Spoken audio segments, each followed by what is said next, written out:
Hey, all you cool cats and kittens, it's your favorite history teacher back again with another historical video. And today we are continuing on our imperialism march. We first stopped off in Southeast Asia, and now we're going to turn to Africa. So let's get into it. Let's start it up. And let's get busy. All right. Empire building in Africa. No need to continue saving a spot for your notebook. Just continue writing these notes on the next page. Empire building in Africa. Please make sure you write the chapter 7, lesson 2, 7-2 somewhere on the page. So when I collect your notebooks at the end of the semester, I know what I'm grading and looking for. All right. That was your warm up. I'll hold because there aren't questions on page 249. So if you missed out, those are the questions. Pretty simple. Look at the map of Africa, please. Africa only. All right. Objectives. We're going to compare and contrast British and French ruling styles and their effects on African colonies. So West side, West Africa.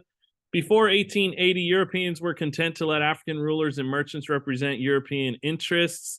Between 1880 and 1900, Great Britain, France, Germany, Belgium, Italy, Spain, and Portugal, spurred by intense rivalries among themselves, placed virtually all of Africa under European rule. Europeans had a keen interest in Africa's raw materials, especially those in West Africa, like peanuts, timber, hides, and palm oil. Earlier in 19th century, Europeans profited from much of the slave trade in this region, and by the late 1800s, trade for slaves eventually ended. As the slave trade declined, European countries were interested in other forms of trade, and the growing presence of Europeans in West Africa increased tensions. For a long time, most African states maintained their independence. However, in 1874, Great Britain annexed the western coastal states and established a protectorate in Nigeria. France sided with the huge area of French West Africa to its colonial empire. This led France to hold control of the largest part of West Africa. In addition, Germany controlled Togo, Cameroon, German Southwest Africa, and German East Africa. So here's a map. This is where in blue is controlled by the French. Okay, Britain's in this burnt orange type stuff. So yeah. All right, that's a symbol of chains being broken for slavery. All right, north side. In 1805, North Africa, an officer of the Ottoman Empire, Ottoman army named Muhammad Ali, seized power and created an independent Egyptian state. Muhammad Ali introduced a series of reforms to bring Egypt into the modern world. He modernized the army, set up a public school system, helped create small industries that refined sugar, produced textiles and munitions, and built ships. The growing economic importance of the Nile River Valley in Egypt, along with the development of steamships, gave Europeans the desire to build a canal east of Cairo to connect the Mediterranean and Red Seas. Such a canal would allow the transportation between Europe and Asia without traveling around Africa. Cut out the middleman. In 1854, a French entrepreneur, Ferdinand de Lesseps, signed a contract to begin the building of the Suez Canal and to be completed in 1869. The British took an active interest in Egypt after the Suez Canal was built. Believing that the canal was its lifeline to India, GB, Great Britain, tried to gain as much control as possible over the canal area. 1875, Britain bought Egypt's share in the Suez Canal. When the Egyptian army revolt against foreign influence broke out in 1881, Britain suppressed the revolt, and Egypt became a British protectorate in 1914, added to the British Empire. Okay, that's Muhammad Ali. Not that one. That's the real Muhammad Ali. Here you have the Suez Canal picture. And if you look, trade with India was very long. And before steamships, you had to sail around Africa, which took about 12,300 miles. The building of the Suez Canal in Egypt, right here, where you see my cursor, look at this red. Look at this red right here. That's the Suez Canal. So now they can go from London, all the way from London, through the canal, through the Red Sea, and out to Mumbai. All right, Northern resistance. Hold on one second.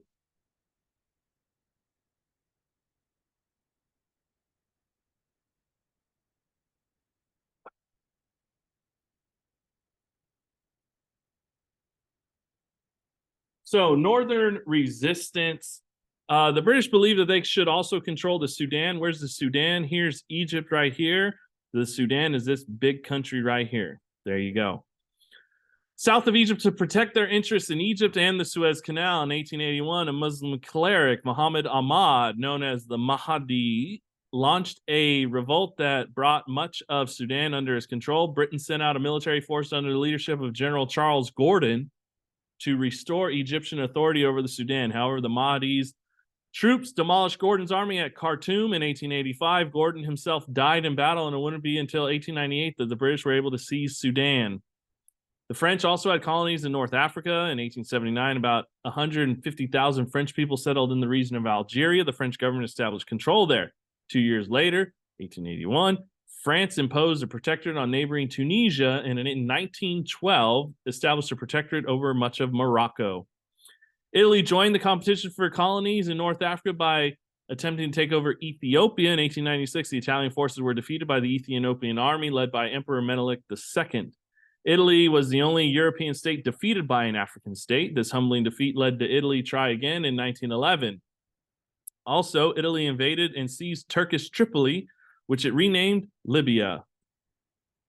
So that's Muhammad Ahmad, and that's Charles Gordon. Flash Gordon. Here's Egypt. Here's Sudan. Libya right here. Tunisia. Algeria, Morocco. So Ethiopia is down here, and they were defeated. Or they defeated the French, or the Italians. And this is Ethiopia. This is, what was this place called? Eritrea, or French Somaliland, and Italian Somaliland. Oh my gosh, what am I doing? So, middle side, if that's a description. Middle Africa, Central Africa as well, with North and Western African regions. Various Central African territories were soon added to the list of European colonies. Reports from European explorers venturing into the region aroused popular interest in the dense tropical jungles of Central Africa. David Livingstone was one of those explorers, arriving in Africa in 1841 as a young and spry 27-year-old medical missionary, and spent 30 years trekking through uncharted regions never explored before it. He sometimes traveled by canoe, but mostly walked, and spent most of his time exploring the interior of the continent. Thanks to quinine. During his travels through Africa, Livingstone made detailed notes of discoveries. He sent information back to London whenever he could. The maps of Africa were redrawn based on Livingstone's eyewitness accounts and reports. A major goal of Livingstone's explorations was to find a navigable river that would open Central Africa to European commerce and Christian missionaries. Deep within the African interior, it wasn't uncommon for Livingstone's communications with Africa to be infrequent. When Livingstone disappeared for a while, an American newspaper, the New York Herald, hired a journalist, Henry Stanley, to find Livingstone. When Stanley eventually found him on the eastern shore of Lake Tanganyika, he greeted him with the now famous words, "Dr. Livingstone, I presume." After Livingstone's death in 1873, Stanley decided to carry on the great explorer's work. However, unlike Livingstone, Stanley had a strong dislike for Africa, once saying, "I detest this land most heartily." Well, that's just not nice to say. Here you have Dr. Livingstone on the left and Stanley's on the right.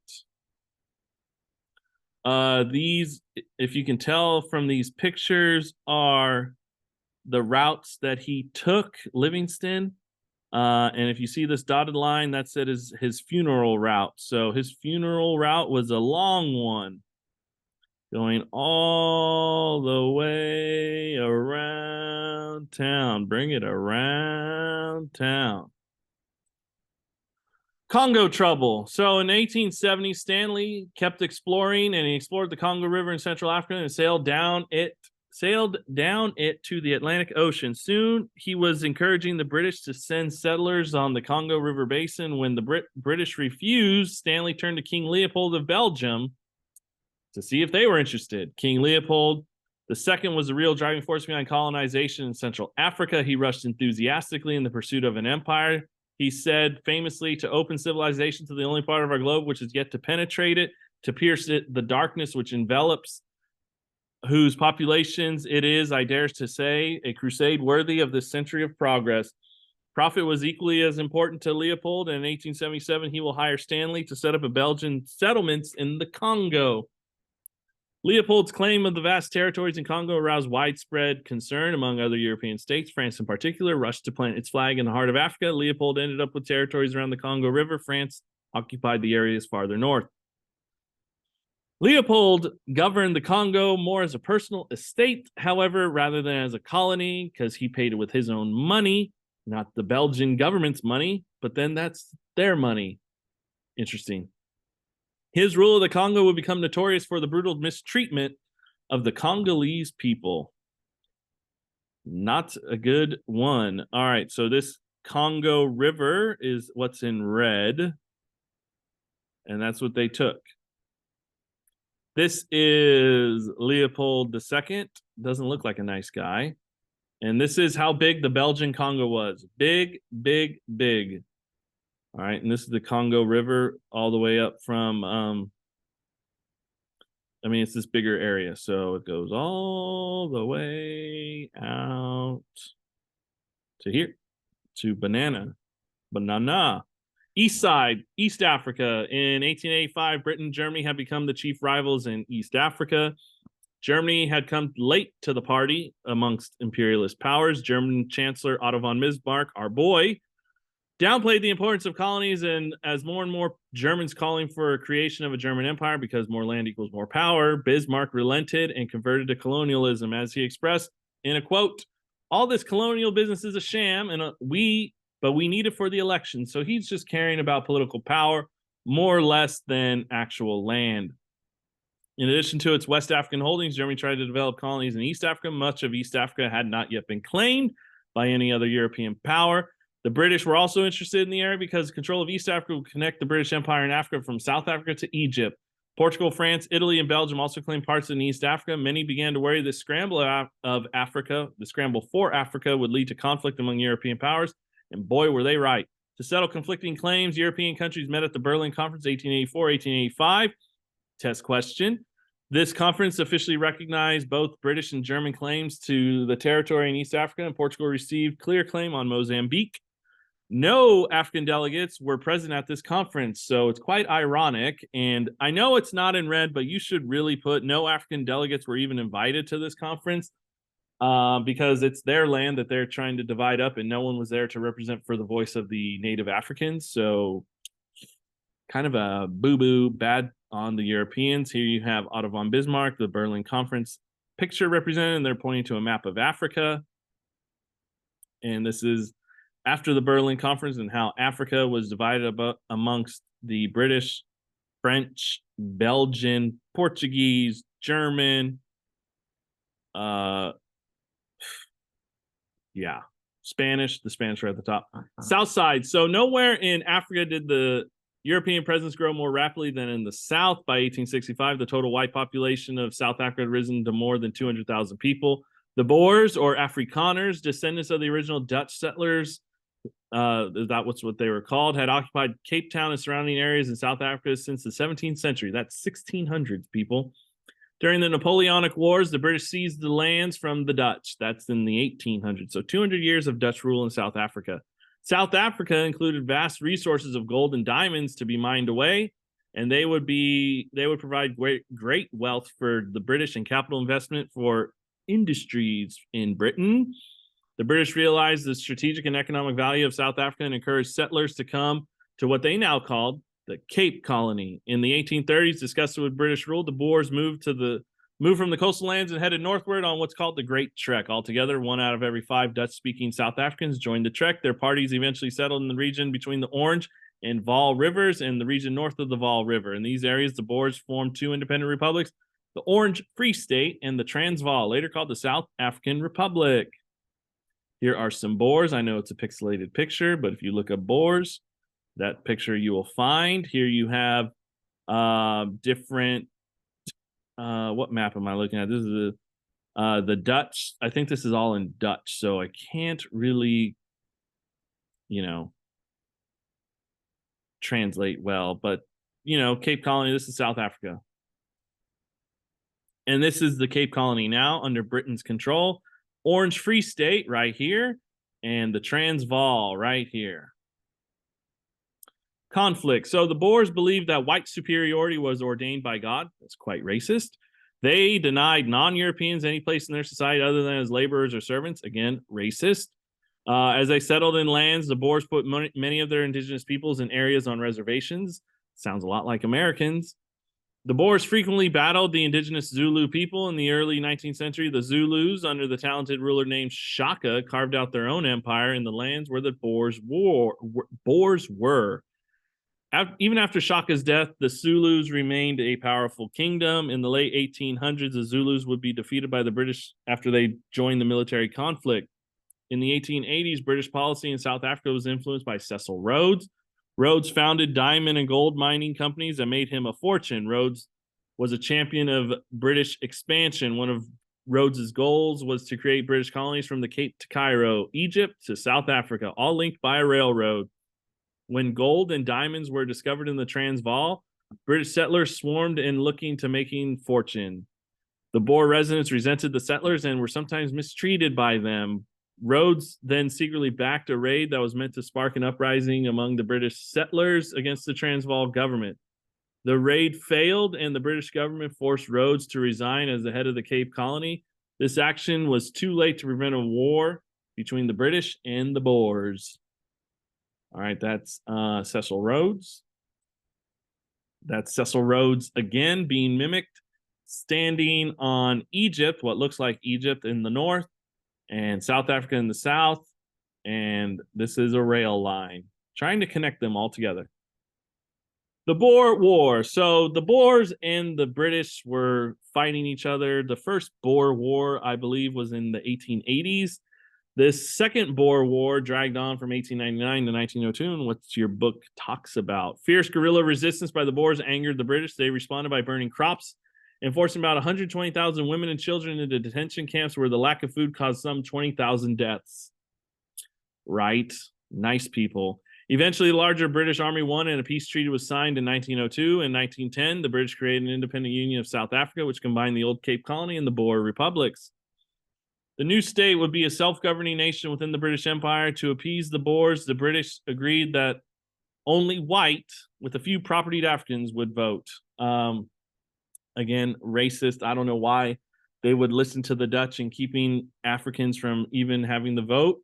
But that's was a part of the treaty, which sounds, again, really racist, to prevent Africans the right to vote. These 4 pictures on the left are from the first Boer War, so they're not really that great. And this is from the second Boer War. Yeah. Rule in Africa. So in 1914, Great Britain, France, Germany, Belgium, Spain, Italy, and Portugal had divided up Africa. Only Liberia, test question, which had been created as a homeland for the formerly enslaved persons of the United States, and Ethiopia remained free. African peoples who dared to resist the Europeans were devastated by their superior military forces, as was true in Southeast Asia. Most European governments ruled new territories in Africa with the least effort and expense possible. As I just said that. Indirect rule meant relying on existing political elites and institutions. The British especially followed this approach, and at first, in some areas, the British simply asked the local ruler to accept British authority and fly over a British flag over official buildings. The concept of indirect rule was introduced in the Islamic state of Sokoto in northern Nigeria beginning in 1903. This system of indirect rule in Sokoto had one good feature: did not disrupt local customs institutions. However, it did have some unfortunate consequences. The system of indirect rule is basically a fraud because British administrators made all major decisions, and the local African authorities served chiefly to enforce those decisions. Another problem with policy of indirect rule, it kept the old African elite in power. Such a policy provided few opportunities for ambitious and talented young Africans from outside the old elite. Such a policy provided few opportunities. I just said that. In this way, the British indirect rule sowed the seeds for class and ethnic tensions, which erupted after independence came in the 20th century. Most of other European nations governed African possessions with a form of direct rule. This was true with the French. At the top was a French official known as the Governor General, and he would be appointed from Paris, governing with the aid of a bureaucracy in the capital of the city of the colony. The French ideal was to assimilate African subjects into French culture rather than preserve indigenous traditions. Africans were eligible to run for office and even serve in the French National Assembly. A few were also appointed to high-powered positions in the colonial administration. So you can see France handled their colonies much different than what the British did. This is a very pixelated picture, but this is Ethiopia, this is Liberia, and those are the only two that refused or weren't taken over during this age of imperialism. Irony. So a new class of leaders emerged in Africa at the beginning of the 20th century. They were exposed to the colonial norms by colonizing nations and educated in colonial schools or in Western nations. They were the first generation of Africans to know a great deal about the West. The members of this new class admire Western culture and sometimes dislike the ways of their own countries. They were eager to introduce Western cultural norms, ideas, and institutions into their societies. Still, many of these new leaders came to resent the foreigners and the contempt for African peoples. These intellectuals recognized the gap between theory and practice in colonial policy. And it's ironic because Westerners had exalted the Enlightenment ideas of democracy, equality, and political freedom, but did not apply these values in their colonies. Quite ironic. Again, I say to you, how ironic for people to worship, you could almost say, John Locke and Rousseau and Voltaire and freedom of speech and having the right to vote. But then when all they want are resources from Africa, they do the complete opposite. Rant over. There were few democratic institutions in Africa. African peoples could have only low-paying jobs in the colonial bureaucracy. To many Africans, colonialism meant losing their farmlands or working on plantations or in factories ran by foreigners. Some African leaders even lost more, such as the right to mine or natural resources in their countries. Middle-class Africans did not suffer as much as poor African peasants. Members of the middle class had complaints too. They usually qualified only for menial jobs in the government and businesses. And even then, their salaries were lower than those Europeans in similar jobs, just because they were natives. Nationalism, again, pride in one's country, love for your country. Europeans expressed their assumed superiority over Africans in other ways.